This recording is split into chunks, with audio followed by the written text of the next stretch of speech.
Are you still investing in blue chip or large cap funds? Since the SEBI recategorization that has taken place in April 2018, you really have to ask yourself the question, are these funds actually benefiting you? Most investors, would go to these popular mutual fund aggregators sorted by 3 years, 5 years, and then pick the best returning fund. While we disagree with this methodology, and you can learn more about how we pick our fund somewhere out here. For a blue chip fund, a 3-year or a 5-year performance is not even applicable anymore. Welcome to another episode of 3 minutes to Finit with One Tree.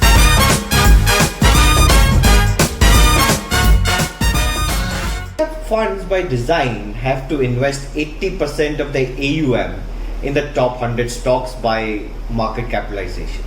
This list is published twice a year based on a 6-month average market cap. With a medium range of 50 to 60 stocks in each fund, nowhere in the world can we expect any fund to have an outperformance by having more stocks in the fund than in the benchmark. Alpha is actually potentially generated in having concentration in equities with respect to the benchmark and not the other way around. One could make an argument around shifting weights within the constituents, but how many fund houses do actually land up doing this? Across the board, the top 5, the top 10, and even to the point of top 20 almost mimic the index, and at the top 20 level this is close to 80% of the portfolio. You could also argue that there is flexibility in the remaining 20% to make some alpha, let's say in the range of 2 to 4%. But to make that alpha of 2 to 4% from that 20%, all that weight has to outperform the benchmark by close to 10-20%.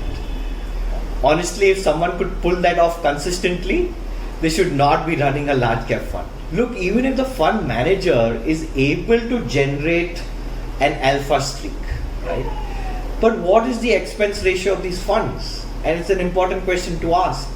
The average expense ratio in a regular plan is 2.1%, and the range is probably from 1.7% to the maximum of 2.25%.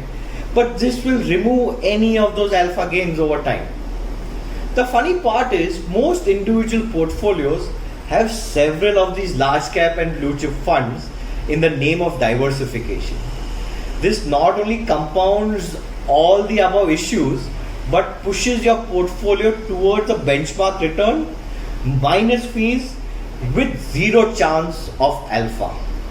And to prove my point, since the recat by SEBI in sometime in April of 2018, the average 1-year return for this category is minus 15.6. Nifty TRI minus 15.5.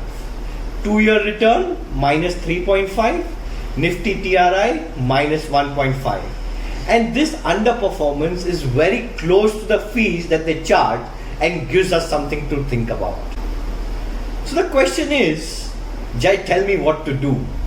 Very simply, you could just buy a low-cost index fund or an ETF. The expenses are literally 1/10 of these large-cap mutual funds or blue-chip funds, and you'll almost always get the index return for the same exposure. If, however, you're interested instead of paying your fund manager for active management to generate probably a potential alpha, a multi-cap fund with a large-cap bias is your best bet. In fact, this was how large cap funds were run pre-April 2018 or the SEBI recat.